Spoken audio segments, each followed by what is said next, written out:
Šajā dienā svētkos, kad visas baznīcas ir pilnas ar cilvēkiem un ar prieks arī redzēt jūs, ka jūs esat atvēlējuši savu laiku būt šeit kopā ar mums. Pirmo reizi mēs organizējam svētku dievkalpojumu šajā zālē, tā kā priekš mums pašiem tas drusciņ tā neparasti un savādi ir, bet mēs varam tur, kur mēs varam sapulcēties. Un, protams, mēs esam šeit ļoti dažādi cilvēki un kādi teiks, ka viņi ir tādi dedzīgi, kārtīgi, ticīgi cilvēki un daudzus gadus. Un es domāju, ir kādi, kas varbūt vēl ir lieliem jautājumiem, arī par tādām garīgām lietām. Varbūt pat ir kāds šeit, kurš varbūt vēl ir tās diezgan skeptisks un aizdomīgs, kas viss ir tas Ziemassvētku stāsts. Bet tieši Ziemassvētku vakars, manuprāt, tieši tam ir piemērots. Jo šis stāsts, Ziemassvētku notikums un stāsts nav par pareizajiem cilvēkiem pareizajā vietā. Tas ir stāsts par Dievu, kas ienāk pasaulē, tur, kur pasaule varbūt īsti viņam, pasaulē viņš īsti pat neatrod vietas. Kā jau mēs lasījām vienā no lasījumiem, un es nolasīšu šo vienu pantu no Lūkas evaņģēlija 2. nodaļas 7. pantā, un tur ir šie vārdi. Un viņa Marija dzemdēja dēlu, savu pirmdzimto, ietina viņu autiņās un guldīja silītē, jo tiem nebija vietas augšistabā. Betlēma bija pilna, un man bija jādomā par to, kur šodien pasaulē ir tāda pilna pilsēta. Viena no lielākajām, visblīvāk apdzīvotākajām valstīm Eiropā ir Nīderlande, kur ir aprēķināts, ka uz 1 kvadrātkilometru tur dzīvo 500 cilvēki. Lai salīdzinātu ar mums, ar Latviju, ar mūsu mazo Latviju, tad Latvijā tie ir 30 cilvēki uz 1 kvadrātkilometru. Un Amsterdama pilsētā, Nīderlandes galvaspilsēta, ne tikai tajā, ka tur dzīvo ļoti daudz cilvēku, bet tā ir ļoti populāra, iecienīta turistu vieta, kur cilvēki brauc un visdažādāko iemeslu dēļ, lai atpūstos. Un to cilvēku, šo turistu ir tik daudz, un patiesībā Amsterdama nav vienīgā Eiropas pilsēta. Ir vēl pilsētas, kur pilsētas vadība sāk domāt, ko lai mēs darām. Pilsētā tik daudz viesi ierodās, ka tas kļūst pilsētai kā noslogojums. Un Amsterdama ir uzlikusi tādu kā robežu. Ja pārsniegs 20 miljonus turistus gadā, tad būs jāsāk ierobežot viesnīcu skaits, viesumāju skaits, būs jāierobežo mazie veikaliņi, kas ir pilsētas centrā, būs iespējams jāierobežo bāri, kafejnīcas, lai to darba laiks vai pat darbība kādiem pat kaut kur pat tiktu apturēta. Jo pilsēta vienkārši nevar ņemt pretī tos daudzos ļaudis, kas katru gadu šajā pilsētā ierodās. Un tad man jādomā, kāda bija Betlēme. Betlēme tajā laikā, kad Jēzus piedzima. Šajā Jēzus stāstā, Jēzus piedzimšanas stāstā mēs varam lasīt, un arī tradīcija runā par to, ka Jāzeps un Marija dodās uz pārpildīto Betlēmi. Lai arī tiešajā tekstā nav pateikts, bet mēs varam noprast, ka Betlēme ir pilna ar ļaudīm. Pēc īpašas Cēzara Augusta pavēles notiek cilvēku uzskaitīšana, un viņiem ir jāierodās tieši tajās pilsētās, kurās viņi ir piedzimuši. Un tā kā Jāzeps un viņa dzimta nāk no Betlēmes, tad viņam ar Mariju, kas gaidīja bērniņu, bija jāierodās Betlēmē. Taču pilsēta ir tik pilna, pārpildīta ar cilvēkiem, ka nav viesnīcās vietas, ka nav viesumājās vietas. Un vienīgais, ko šī jaunā ģimene dzird, ir viss ir aizņemts, viss ir pilns. Un ja tā padomājam, cilvēki pat neaptver un neapzinās, ko viņi palaiž garām. Iedomājieties, kā tā bija iespēja uzņemt savā namā Dieva dēlu un kļūt par visa notikuma centrālo vietu. Varētu teikt, jebkurš nams Betlēmē varēja kļūt par ikonisku vietu, ko pēc tam daudzi apdziedātu, gleznotu, parādītu gleznās, parādītu filmās. Bet atbilde bija kāda? Vietu nav. Varbūt kādi teica, es jau labprāt, bet nav īsti man vietas. Un varbūt kāds teiks, bet ko tad es no tā visa varēšu iegūt, ja es jūs palaidīšu? Viņi pat nenojauš, ka viņu acu priekšā ir pati lielākā dāvana, ko Dievs dāvā šai pasaulē. Un mēs varam tikai domāt un spekulēt, kas tad bija tie argumenti un iemesli, ja pie tavām durvīm klauvē jauna ģimene, sieviete, kurai tūlīt ir jādzemdē, un kur cilvēki vienkārši atsaka šim cilvēkam, atsaka Jāzepam un Marijai. Jo nevienam taču negribās papildus sev noslogot, papildus ņemties ar kaut kādiem cilvēkiem, un te vēl dzemdības būs jāpieņem, papildus uzņemties rūpes par citiem. Bet patiesībā Betlēmē vietas bija. Bet neviens īsti negribēja atdot savu vietu. Un tieši tur sākās Ziemassvētku noslēpums. Līdzīgi kā šajā pilnajā Betlēmē, tā arī pasaule var būt pilna un te pašā laikā pilnīgi tukša, pilnīgi bezpersoniska. Pilna ar cilvēkiem, ar darbiem, ar rūpēm. Šī pasaule ir pilna ar informāciju. Bet te pašā laikā trūkst miera, trūkst mīlestības, patiesas attiecības, patiesas prieks, un cilvēki ilgojās un saka, es meklēju piedošanu. Un līdzīgi tāpat kā Betlēmē, tā arī reizēm arī mūsu dzīvē tā mūsu domu pasaule ir tik pārpildīta, piebāsta, pilna kā tā pilnā Betlēme.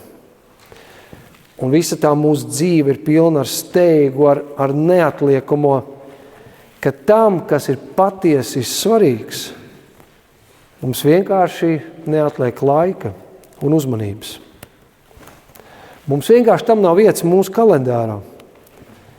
Mums nav vairs spēja vēl par kaut ko domāt un vēl par kaut ko raizēties un rūpēties. Viss man dzīvē ir pilns, nav vietas. Un tā dzenoties pēc tāda neatliekamā, steidzamā, mēs varam palaist reizēm garām to, kas patiesībā ir svarīgs. Kam ir nozīme ne tikai šodien, šī mirklī, bet kam būs nozīme arī rīt un arī pēc vairākiem gadiem. Un es domāju, ka Kristus piedzimšanas stāsts, šis Betlēmas stāsts, mums kaut kādā ziņā liek no jauna izvērtēt, kam es patiesībā atvēlu savu vietu savā dzīvē. Kas ir tas, kam man vajag pateikt jā? Un varbūt ir kaut kas, kam man dzīvē jāpasaka, šis var pagaidīt.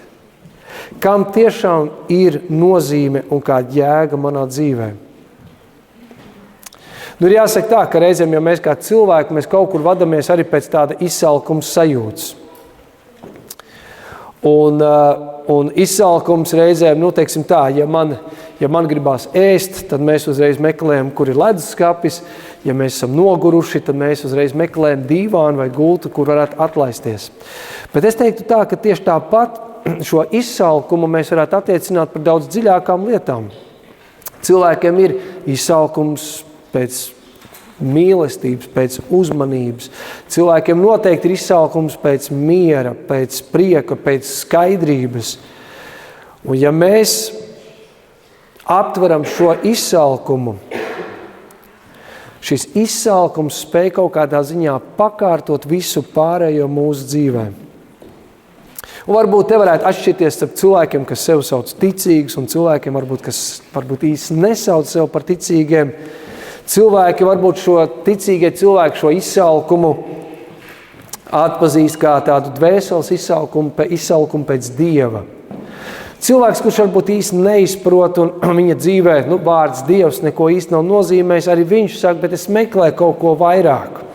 Es meklēju pēc kaut kādas jēgas, pēc kaut kā īstāka. Mums visiem cilvēkiem ir kaut kāds izsalkums, un tas ir tas, ko mēs bieži vien noliekam savā dzīvē pirmajā vietā. Un tādēļ Kristus nāk. Un Kristus nāk, un viņš saka šos vārdus, es nāku, lai dotu dzīvību un pārpilnību. Un pārpilnība ne tādā izpratnē, ka mums tagad būs viss, ko mēs vēlamies. Bet pārpilnība tādā izpratnē, ka Dievs dod visu, kas mums ir vajadzīgs, lai apmierinātu mūsu patieso izsalkumu. Tas izsalkums, kas mums visiem cilvēkiem ir šeit sirdī. Jo beigās tās ir tās pašas svarīgākās ilgas, pēc kā tad cilvēks patiesībā dzīvē tiecās. Un Kristus nāk, viņš nenāk fiziski, viņš nenāk fiziskā veidā, bet, protams, ka viņš nāk garīgi, un arī šodien mēs viņu sagaidām pasaulē. Tas ir kā aicinājums sekot viņam, atsaukties viņam, pieņemt viņu. Bet līdzīgi kā Betlēmas stāstā, tā arī šodien Kristus, viņš nāk nevis pie mums uzbrūkoši ar varu, bet viņš drīzāk nāk kā piedāvājums, kā aicinājums, kā iespēja. Vai tu ieaicināsi Kristu savā dzīvē? Vai tavā dzīvē viņam ir vietas? Kristus nāk, lai mājotu šajā pasaulē, lai mājotu mūsu vidū. Kā Jāņa evaņģēlijā rakstīts ir, un vārds tapa miesa un mājoja mūsu vidū. Un ļoti svarīgi, ka Kristus ienākšana šajā pasaulē tiek aprakstīta kā mājošana. Ka viņš mājo mūsu vidū. Tas nozīmē to, ka Kristus vēlas ienākt nevis kā viešņa, kurš tikai paciemojās, iedzer tēju un kafiju un tad iet tālāk. Bet mājot nozīmē ļaut viņam kļūt par daļu no mūsu dzīves. Tu atvēli visu savu dzīvi, tu neko no savas dzīves viņam neslēp. Viņš nav kaut kāds svešinieks tavā dzīvē, bet viņš kļūst par daļu no tavas ikdienas, kas vada tavas izvēles, rīcību, domas un attieksmi. Un tajā pašā laikā Jēzus neienāk šajā pasaulē, kā jau es minēju, ar tādu uzbāzību. Varbūt viņš ir reizēm neatlaidīgs, bet joprojām viņš to dara, varētu teikt, tādā aicinājuma veidā, cienot katra cilvēka brīvo izvēli. Un tā ir mūsu katra cilvēka brīnišķīga dāvana, ko Dievs mums ir dāvājis, ka mums ir brīva griba. Dievs mums tādu ir devis. Un tāpēc Kristus aicinājums kaut kādā ziņā ir tāds klauvējiens. Viņš klauvē. Un vai tu dzirdi, ka viņš klauvē? Vai tu dzirdi viņa pamudinājumu? Vai tu gatavs esi pārkārtot savu dzīvi? Varbūt pat savu es kaut kādā ziņā nolikt malā un ieaicināt Kristu savā dzīvē. Mana sastapšanās ar Kristu arī tā bija tāda, varētu teikt, ļoti neuzbāzīga. Mana sastapšanās ar Kristu nav bijusi tāda ļoti radikāla. Es vēl biju pusaudzis, un es atceros, ka mana omīte man iedēva vecajā drukā Bībeli.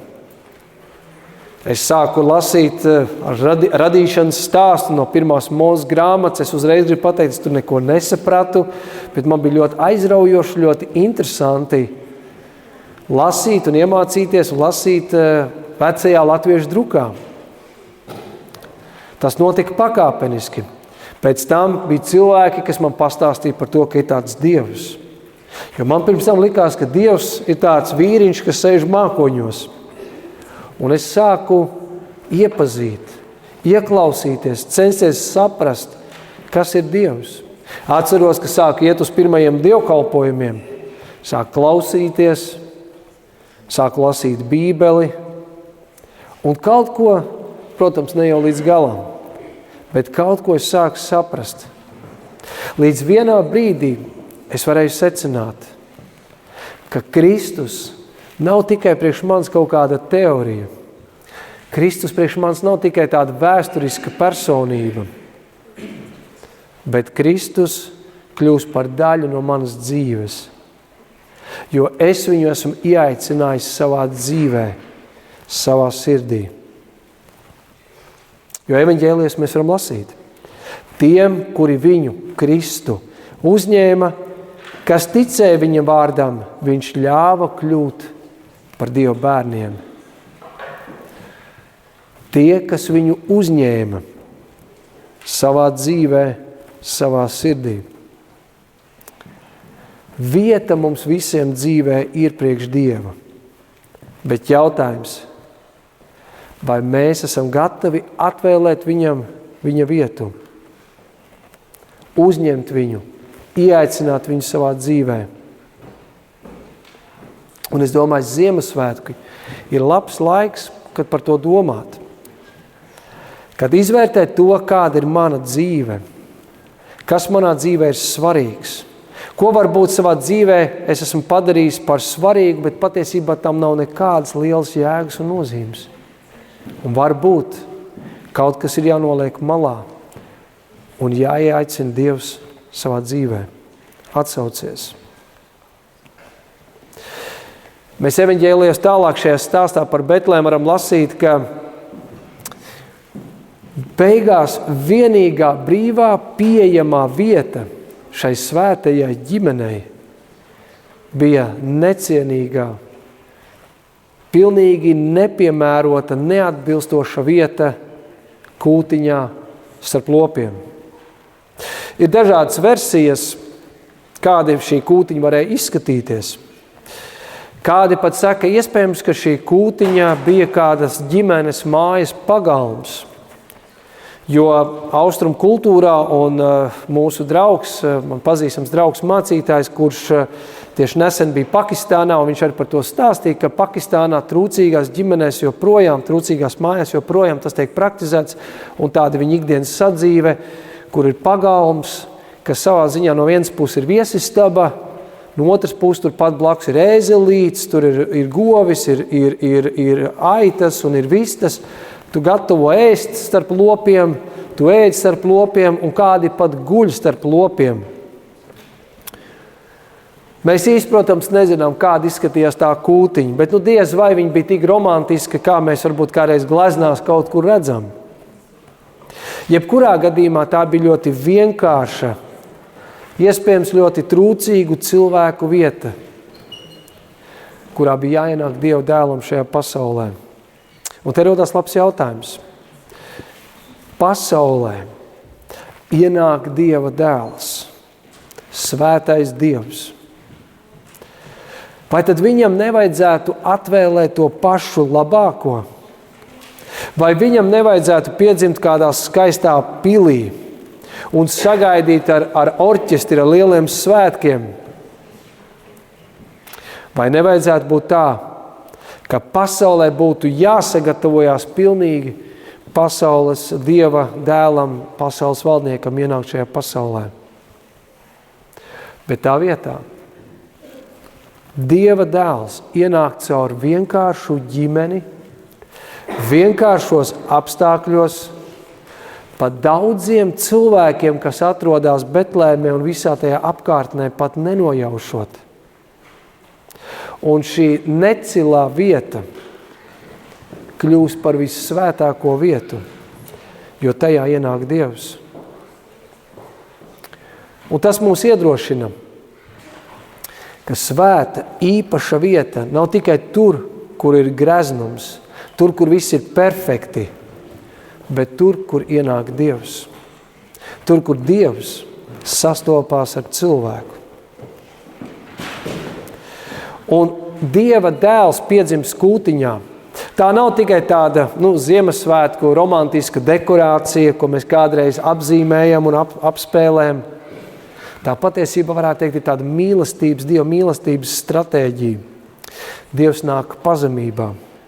Nevis tādēļ, ka viņš būtu bezspēcīgs vai maznozīmīgs, bet tādēļ, ka viņa mīlestība ir tik liela, ka tā nebaidās nolaisties līdz vienkārši cilvēka realitātei. Lai kāda būtu mana dzīve, Dievs nebaidās tajā ienākt. Tev varbūt šķiet, ka tu neesi gatavs. Tev viss vēl nav saprotams. Varbūt tev liekas, ka viss vēl nav skaidrs. Varbūt tev ir daudz jautājumu, šaubas. Tev varbūt liekas, ka mana dzīve nav piemērota, lai tajā varētu ienākt Dievs. Bet tieši šādā negatavības stadijā var notikt tava sastapšanās ar Kristu. Jo redziet, lai kā mēs kā cilvēki censtos, mēs nekad nebūsim pietiekoši labi, lai Kristus varētu ienākt mūsu dzīvē un mājot.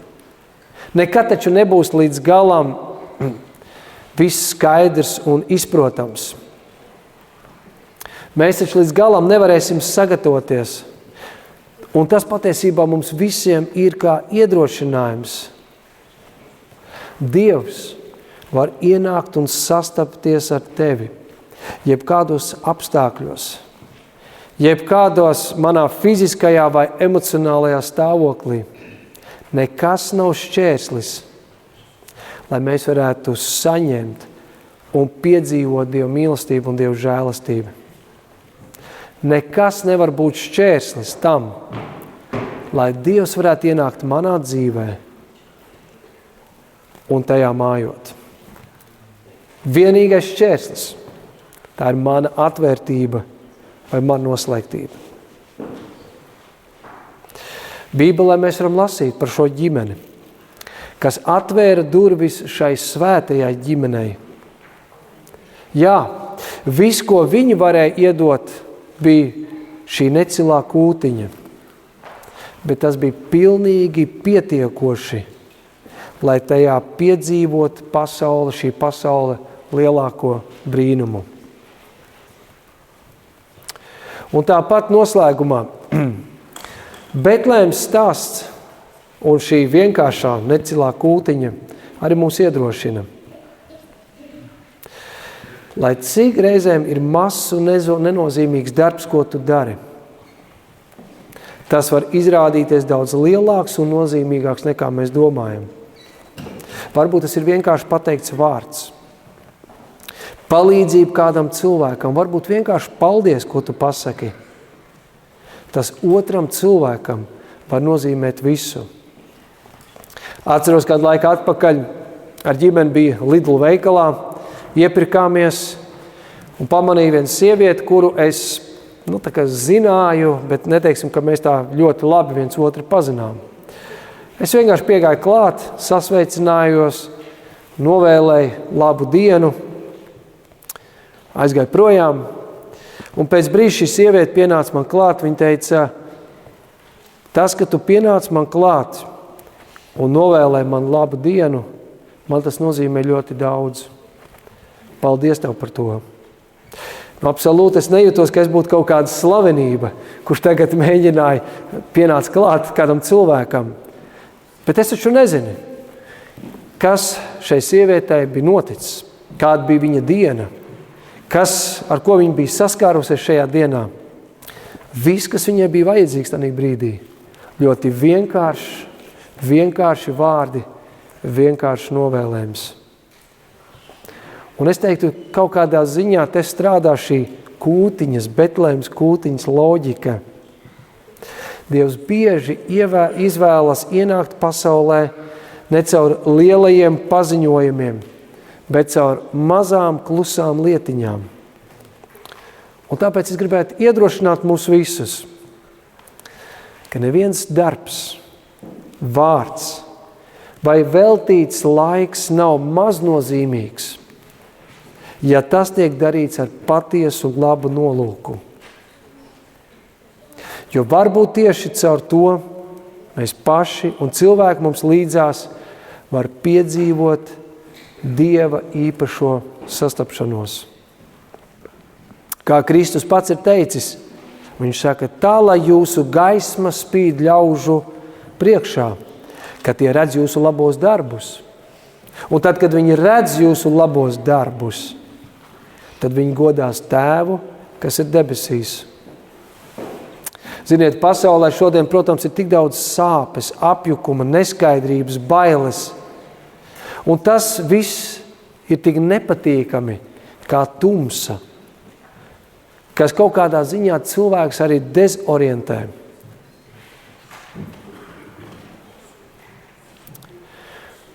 Bet kāds ir mūsu uzdevums šajā pasaulē? Mūsu uzdevums ir nevis vairot šo tumsu, bet visā šajā tumsā, apjukumā, ar ko cilvēks saskarās, ienest gaismu. Pat tad, ja varbūt šī gaisma liekas ļoti maza, ļoti niecīga, un tev varbūt liekas, tu ar šo gaismu varbūt neizmainīs visu pasauli, bet tu ar savu labo rīcību, ar labiem vārdiem, varbūt pat ar smaidu vai paldies pateikšanu, var izmainīt kā cilvēka dzīvi. Un priekš šī cilvēka, tā ir visa pasaule. Tas iespējams ir viss, kas viņam tajā brīdī ir vajadzīgs. Varbūt tas, ko tu dari, tev šķiet, ka tas ir kaut kas nevērtīgs, mazs un necils. Varbūt tik necils kā šī kūtiņa. Bet Dievs spēj būt klātesošs un paveikt lielas lietas pat visvienkāršākajos apstākļos. Tāpēc nenovērtēsim par zemu to, kas mums ir dots. Nenovērtēsim par zemu to, ko mēs varam paveikt. Nenovērtēsim par zemu to, kam un cik daudz mēs veltam savu laiku un savu uzmanību.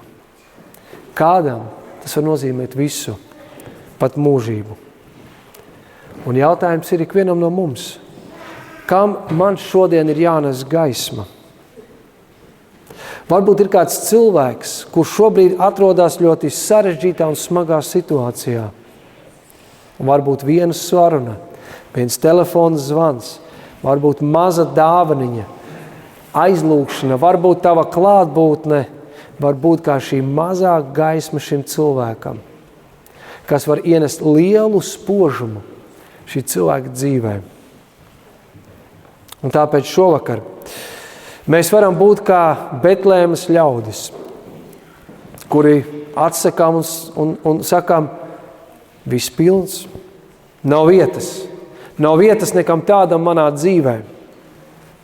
Vai arī mēs varam būt tie cilvēki, kuri atzīst, mana dzīve nav ideāla, mana vieta nav ideāla, bet es riskēšu, es atvēršu durvis, es atvēršu savu dzīvi viņam.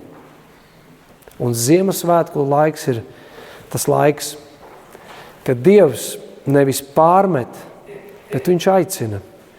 Nevis nosoda, bet klauvē.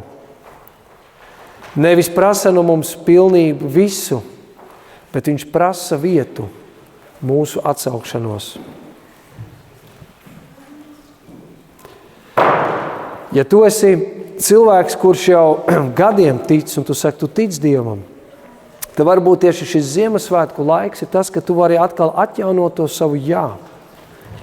Varbūt tev ir jāizvērtē to, kāda ir tava dzīve.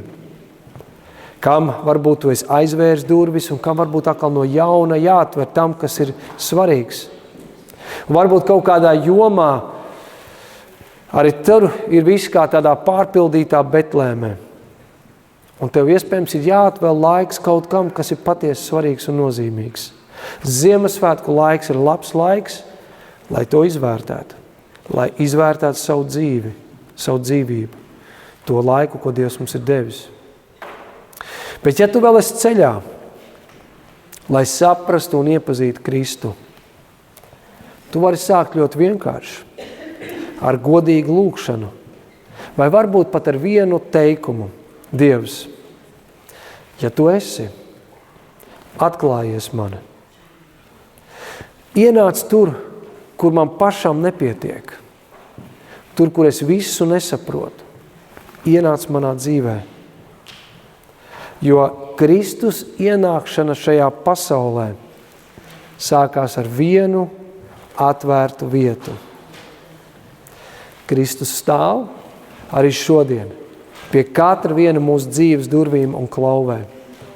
Vai mēs viņam atvērsim mūsu dzīvi. Lai Dievs mums palīdz uz to. Āmen. Lūksim Dievu. Mēs Dievs pateicamies, ka Tu esi dāvājis savu dēlu Jēzu Kristu, kurš ir nācis šajā pasaulē, piedzimis kā cilvēks, dzīvojis, uzaudzis starp vienkāršiem cilvēkiem, parādot to, ka Tu nāc pie katra cilvēka, lai kādos apstākļos mēs būtu, lai ko mēs saprastu un nesaprastu, Tu pie katra cilvēka nāc un pie viņa klauvē. Mēs pateicamies, ka Tu no jauna liec mums izvērtēt to, kāda ir mūsu dzīve, to, kas ir svarīgs, un to, ko varbūt mēs esam uzlikuši par svarīgu, bet patiesībā tas nepiepild mūsu dziļākās ilgas un vēlmes. Kungs Dievs, mēs lūdzam, lai mēs neesam savā dzīvē noslēgti, lai mēs neesam tie, kas vienkārši atraidam to, ko Tu vēlēsi mums dot un dāvāt. Īpaši jau šajās Ziemassvētkos.